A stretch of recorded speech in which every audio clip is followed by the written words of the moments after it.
નમસ્કાર વિદ્યાર્થી મિત્રો, ધોરણ 6 સામાજિક વિજ્ઞાન.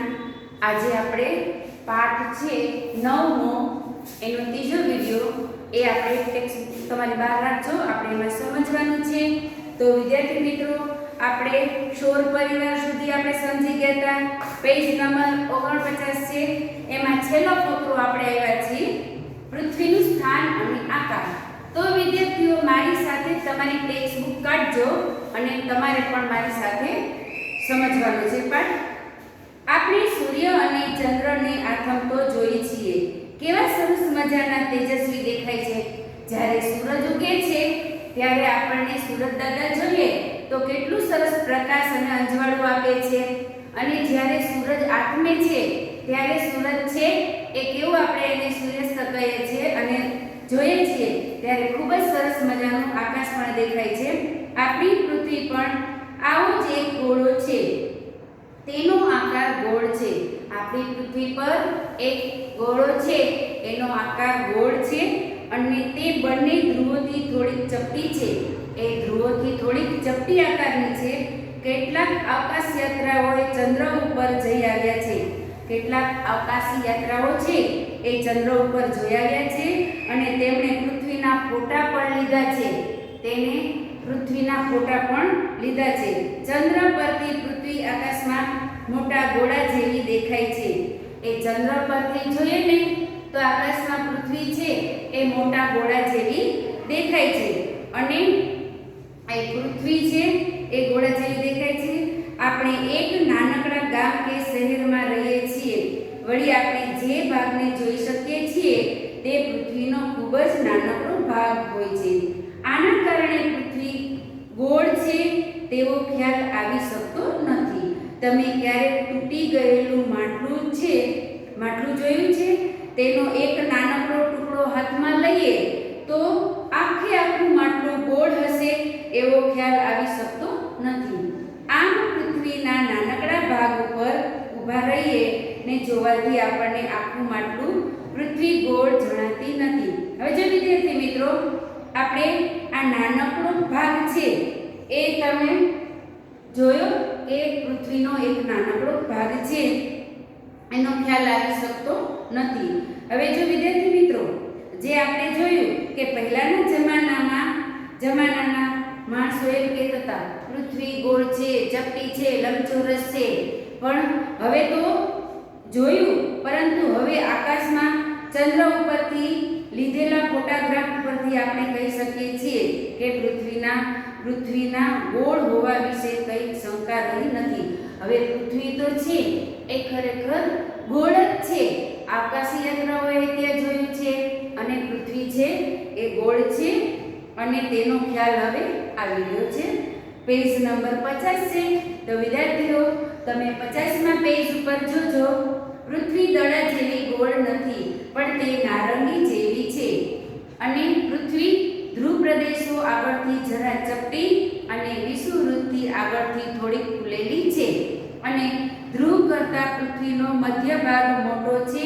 આપણે તો હવે એને પૃથ્વીનું ઘનફળ અને વજનફળ પણ જાણી શક્યા છીએ. હવે પૃથ્વી છે એનો વજન કેટલો છે અને એનું ઘનફળ કેટલું છે તે પણ જાણી શક્યા છીએ. પૃથ્વીનો અભ્યાસ કરવા માટે પૃથ્વીના ગોળાનો સાધન તરીકે ઉપયોગ કરવામાં આવે છે. પૃથ્વીનો ગોળો છે એ આપણે પછી જોશું વિદ્યાર્થીઓ. પૃથ્વીનો ગોળો છે એ આપણે જોઈએ તો પૃથ્વી છે એ ગોળો છે એ થોડો નમેલો હોય છે. આમ જે સીધો નથી હોતો, થોડો આડો હોય છે. તો તે માટે આપણે ગોળાના સાધન તરીકે ઉપયોગ કરવામાં આવે છે. તેની ઉપર દુનિયાનો નકશો દોરેલો હોય છે. પૃથ્વી છે એના ઉપરથી તો આપણે જાણી શકીએ છીએ, અને એની અંદર જ પૃથ્વીના ગોળા ઉપર કેટલા બધા નકશાઓ છે એ નકશા દોરેલા હોય છે. તેમાં ભૂમિખંડો, મહાસાગરો અને મહત્વના ઋતુના નામ લખેલા હોય છે. પૃથ્વીનો ગોળો એ પૃથ્વીની નાની પ્રતિકૃતિ છે. પૃથ્વીનો ગોળો છે એ નાની પ્રતિકૃતિ છે. પૃથ્વીના ગોળા ઉપર તમે ઉત્તર ધ્રુવ અને દક્ષિણ ધ્રુવ બતાવી શકશો. પૃથ્વીના ગોળા ઉપર આપણે જોઈએ તો ઉત્તર ધ્રુવ છે એ આપણે એના ઉપરથી જોઈ શકીએ છીએ. અને ગોળા ઉપરથી પૃથ્વી એક તરફ નમેલી છે તે જાણી શકશો. હવે જો વિદ્યાર્થીઓ બુકમાં તમારે પૃથ્વીનો ગોળો પણ આપેલો છે તે તમે જોઈ શકો છો. એ ગોળો છે એ આમ સીધો નથી, એ થોડીક આમ નમેલી છે. એ આપણે બુકમાં પણ છે તે જોઈ શકો છો. આકાશમાં એક તારો એવો છે કે હંમેશા આકાશમાં એક જ દિશામાં એક જ સ્થળે દેખાય છે. તો પછી એ તારાઓને શોધો, ઓળખો કઈ રીતે?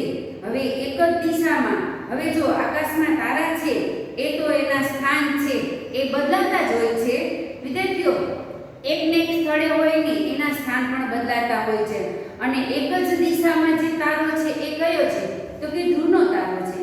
ધ્રુવના તારાને સપ્તર્ષિ તારાના ઝુમખાની મદદથી સરળતાથી શોધી શકાય છે.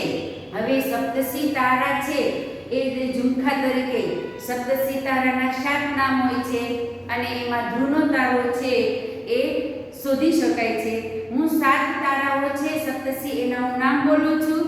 અગિરસ, વશિષ્ઠ, મરીચી, અત્રિ, પુલસ્ત્ય, પુલતુ અને પુલહ. હવે સાવ સહેલી રીતે શીખવું હોય ને તો હું અગિરસ કહું છું. એ એટલે અગિરસ, વ એટલે વશિષ્ઠ, મ એટલે મરીચી, અ એટલે અત્રિ, પ એટલે પુલસ્ત્ય, ક એટલે પુલતુ અને પુ એટલે પુલહ. હવે જો વિદ્યાર્થીઓ આ હું 7 તારાઓ ઝુમખા છે એના હું 7 તારાઓ છે એના હું નામ બોલી. હવે તમને સહેલાઈથી યાદ રહી જશે. તો હવે વિદ્યાર્થી મિત્રો આપણે જો અહીંયા આવ્યું કે સપ્તર્ષિ તારાના ઝુમખાની મદદથી સરળતાથી શોધી શકાય છે. સપ્તર્ષિ તારા આગળના 2 તારાઓને જોડતી કલ્પિત રેખા આગળ દિશા આગળ વધતા એક તેજસ્વી તારો તેમને દેખાશે. બસ એ જ ધ્રુવનો તારો છે. હવે આપણે એ જોતા ખબર પડે કે તેજસ્વી તારો કયો છે? તો કે આ એક તારો છે એકદમ તેજસ્વી, એ ધ્રુવનો તારો છે. દરિયાઈ સફર કરનાર કે રણમાં મુસાફરી કરનારા લોકો ધ્રુવના તારો સહેલાઈથી શોધી કાઢે છે. હવે દરિયાઈ મુસાફરીઓ છે એ લોકો બધાય છે તો કે છે ધ્રુવનો તારો છે એ સહેલાઈથી શોધી કાઢે છે. તારો જે દિશામાં દેખાય તે દિશા ઉત્તર દિશા છે. ધ્રુવનો તારો જે દેખાય છે એ કઈ દિશા છે? તો કે ઉત્તર દિશા છે. ઉત્તર દિશામાં જે ધ્રુવનો તારો છે એ દેખાય છે. આ તારો પૃથ્વીના ઉત્તર ગોળાર્ધમાં જ દેખાય છે. પૃથ્વીનો ઉત્તર ગોળાર્ધમાં જ આ તારો છે એ દેખાય છે. તેની સ્થિરતા અને પૃથ્વીના લગભગ ગોળાકારને લીધે દક્ષિણ ગોળાર્ધમાં જોઈ શકાતો નથી. હવે એના કારણે છે તે દક્ષિણ દિશામાં દેખાતો નથી. હવે જો વિદ્યાર્થી મિત્રો અક્ષાંશ રેખા છે એ ત્યાં તમને આકૃતિઓ પણ આપેલી છે તો આપણે તે જોઈએ કે પૃથ્વીના ગોળા ઉપર આડી અને ઊભી કાલ્પનિક રેખાઓ છે, પરંતુ આ કાલ્પનિક રેખાઓ દ્વારા પૃથ્વીના કોઈ પણ સ્તરનું ચોક્કસ સ્થાન અને સમય જાણી શકાય છે. હવે આપણે આ ઉત્તર અને દક્ષિણ ઊભી છે કાલ્પનિક, એને ઉત્તર અને દક્ષિણ. હવે વિષુવવૃત્ત અને વિષુવવૃત્ત આડી કાલ્પનિક રેખા છે એને આપણે વિષુવવૃત્ત કહીએ છીએ. હવે આપણે છે આમાં આપણે જોઈએ કે કાલ્પનિક રેખા દ્વારા પૃથ્વીના કોઈ પણ સ્તરનું ચોક્કસ સ્થાન અને સમય જાણી શકાય છે. જમીન પર આ રેખા હોતી નથી. આ રેખાઓ માત્ર નકશામાં જ જોઈ શકાય છે. આ જે છે એ રેખાઓ આપણને જમીન પર ન જોવા મળે, એ નકશા દ્વારા જોઈ શકાય છે.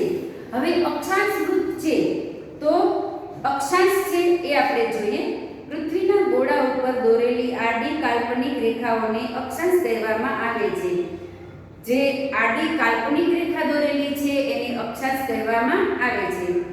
પૃથ્વીની સપાટી પરના કોઈ પણ સ્થળને જોઈ સીધી રેખા પૃથ્વીના કેન્દ્ર સાથે જોડવામાં આવે તો તે રેખાથી વિષુવવૃત્ત કાલ્પનિક સપાટી સાથે કેન્દ્ર આગળ જેટલા અંશાંશો ખૂણો થાય છે તેટલો તે સ્થળનો અક્ષાંશ બનેલો છે. અક્ષાંશ વૃત્તની કુલ સંખ્યા છે 181 છે. હવે જો વિદ્યાર્થી મિત્રો 181 અંશસ વૃત્તો જે આકૃતિ દોરેલી છે એના વચ્ચેના ભાગમાં છે આકૃતિમાં એ બધી કેટલી છે તો કે 181 છે. અને ત્યાર પછી છે પેજ નંબર 51 અક્ષવૃત્ત છે એ આપણે જોઈએ તો વિદ્યાર્થીઓ પૃથ્વી ઉપર ઉત્તર અથવા દક્ષિણ ગોળાર્ધમાં વિષુવવૃત્તથી સરખા કોણીય અંતરે મળેલા સ્થળોને જોડનારું પૂર્વ પશ્ચિમ સળંગ વર્તુળને અક્ષાંશ વૃત્ત કહે છે. જો સૌથી પહેલા વર્તુળાકાર છે ત્યાર પછી એની અંદર અક્ષાંશ વૃત્તો પણ છે. તો જો દાખલા તરીકે આપણે જે છે અંદર 90 અંશ છે, 60 અંશ છે, 50 અંશ છે અને સીધી કાલ્પનિક હોય એને 0 અંશ કહેવાય. તો એ પણ તમારા અહીંયા ચિત્રમાં દોરેલી છે. હવે રેખાંશ વૃત્તના ગોળા ઉપર દોરેલી ઊભી કાલ્પનિક રેખાઓ જો સાઈડમાં બે અહીંયા આગળ આપણે જે વિષુવવૃત્ત જોયું ઉત્તર અને દક્ષિણ એવી જ રીતે હવે અહીંયા આપણે 52મા પેજ ઉપર છે ઉત્તર ધ્રુવ અને દક્ષિણ ધ્રુવ એ બેની આકૃતિઓ આવી રીતે આપેલી છે. ઓલી જે આમ સીધી આપેલી હતી એની જગ્યાએ આમ આપેલી છે એ તમે બુકમાં પણ જોઈ શકો છો. તો રેખાંશ પૃથ્વીના ગોળા ઉપર દોરેલી ઊભી કાલ્પનિક રેખાઓને રેખાંશ કહેવામાં આવે છે. રેખાંશ ધ્રુવ પાસે એકબીજાને મળે છે અને ધ્રુવ તરફ જતા આ રેખાંશો એકબીજાની નજીક આવતી જાય છે. તો કુલ રેખાંશની સંખ્યા છે કેટલી તો કે 360 જેમાં 0 અંશ રેખાંશ અને 180 અંશ રેખાંશ મહત્વના છે. 180 છે અખાંશ વૃત્તો એ વચ્ચેના જે એ કાલ્પનિક દોરેલી છે તેમાં 180 રેખાંશ વૃત્તો આવેલા છે. હવે રેખાવૃત્ત એટલે તો કે પૃથ્વીની ધરીના મૂળ રેખાવૃત્તની કાલ્પનિક સપાટી સાથે પૃથ્વી સપાટીએ સરખા કોણાત્મક અંતરે આવેલા સ્થળોને જોડનારી ઉત્તર દક્ષિણ સળંગ રેખાને રેખાંશ વૃત્ત કહે છે. હવે જો આની અંદર તમારે દોરેલી કાલ્પનિક રેખાઓ છે એ કોને જોડતી આવે છે? દક્ષિણ સળંગ રેખાંશને કહે છે, રેખાંશ વૃત્ત કહે છે. હવે વિદ્યાર્થીઓ આપણે એના પછીનો નેક્સ્ટ છે એ આપણે ફકરો જોઈએ તો પૃથ્વીની સપાટી ઉપર મધ્યમાં એક આડી રેખા દોરેલી છે તે જુઓ. એ રેખા વિષુવવૃત્ત છે અને વિષુવવૃત્ત પૃથ્વીને બે સરખા ભાગ કરેલા છે. હવે જો વિદ્યાર્થીઓ આ આપણે દાખલા તરીકે આ આપણે આકૃતિ જોઈ. હવે વચ્ચે એને વચ્ચોવચ મધ્ય એટલે વચ્ચોવચ ભાગ છે એને આપણે ઉપર છે આ છે એને આપણે કર્કવૃત્ત કહીએ. કર્કવૃત્ત આ કર્કવૃત્ત છે અહીંયા આવશે અને અહીંયા જે છે એ આવશે મકરવૃત્ત. મકરવૃત્ત. હવે જો વિદ્યાર્થી મિત્રો આ પણ છે તે અંદરની સાઈડ જ આવશે. આ પણ એને આપણે કર્કવૃત્ત કહીએ. કર્કવૃત્ત. હવે આ 0 અંશ છે, આ 0 અંશ અને આને કહેવાય વિષુવવૃત્ત. વિષુવવૃત્ત આ સીધી રેખા છે કાલ્પનિક એને વિષુવવૃત્ત કહીએ. અહીંયા કર્કવૃત્ત કહીએ અને અહીંયા મકરવૃત્ત કહીએ. તો હવે વિદ્યાર્થીઓ અહીંયાનું જે છે એ છે 23.5 અંશ. એ કયું છે તો કે ઉત્તર અક્ષાંશ. કયું છે? ઉત્તર અક્ષાંશ. હવે અહીંયા જે છે એ પણ 23.5 અંશ ઈ આવશે દક્ષિણ અક્ષાંશ. આને કહેવાય દક્ષિણ. મકરવૃત્ત છે એ 23. દક્ષિણ અક્ષાંશ છે. આ કર્કવૃત્ત છે એ 23.5 અંશ છે એ ઉત્તર અક્ષાંશ છે અને આ મુખ્ય અક્ષાંશ વૃત્તો છે. તો વિદ્યાર્થી મિત્રો આપણે આ બે પૃથ્વીના સરખા ભાગ કરે છે. એ વિષુવવૃત્તથી ઉપરનો એક ભાગ છે એ ઉત્તર ગોળાર્ધ અને દક્ષિણ તરફનો ભાગ છે એ આમ ઉત્તર અને તરફના ઉત્તર અક્ષાંશ અને દક્ષિણ તરફની રેખાંશો દક્ષિણ અક્ષાંશ કહેવામાં આવે છે. જે આપણે તમને દોરીને દેખાડ્યું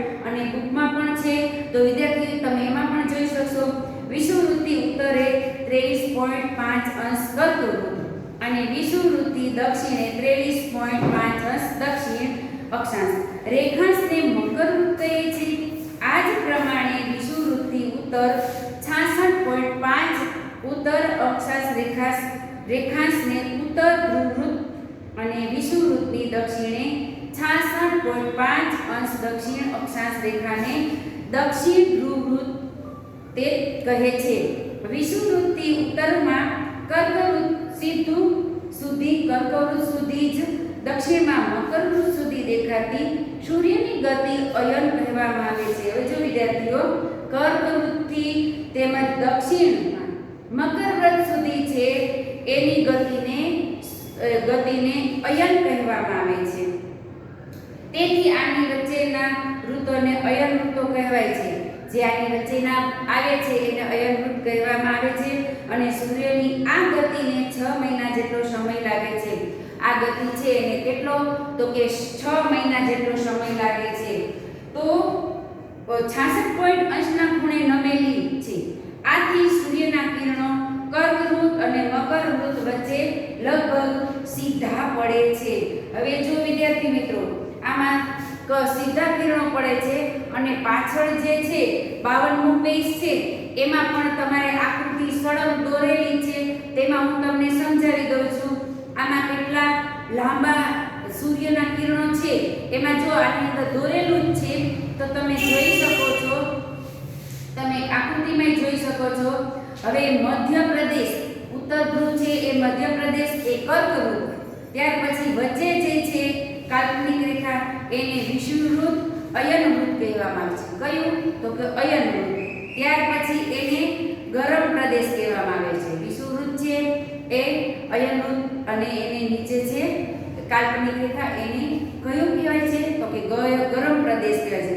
ત્યાર પછી મકરવૃત્ત છે એ દક્ષિણ ધ્રુવવૃત્ત. હવે તો વિદ્યાર્થીઓ એમાં તમારે 66.5 અંશ ઉત્તર ધ્રુવ, ત્યાર પછી છે 23.5 અંશ કર્કવૃત્ત, 0 અંશ વચ્ચે કાલ્પનિક હોય એને 0 અંશ કહેવામાં આવે છે અને 23.5 અંશ છે એને મકરવૃત્ત દક્ષિણ અક્ષાંશ. હવે 66.5 છે એ દક્ષિણ ધ્રુવ છે એ દક્ષિણ અક્ષાંશ કહેવામાં આવે છે. હવે વિદ્યાર્થીઓ હવે આપણે છે એ ત્યાર પછીના વિડિયોમાં નેક્સ્ટ વિડિયોમાં આપણે જોશું. વિદ્યાર્થીઓ આજનો જે પાઠ છે એ તમારે ઘરે વાંચવાનો છે. Thank you.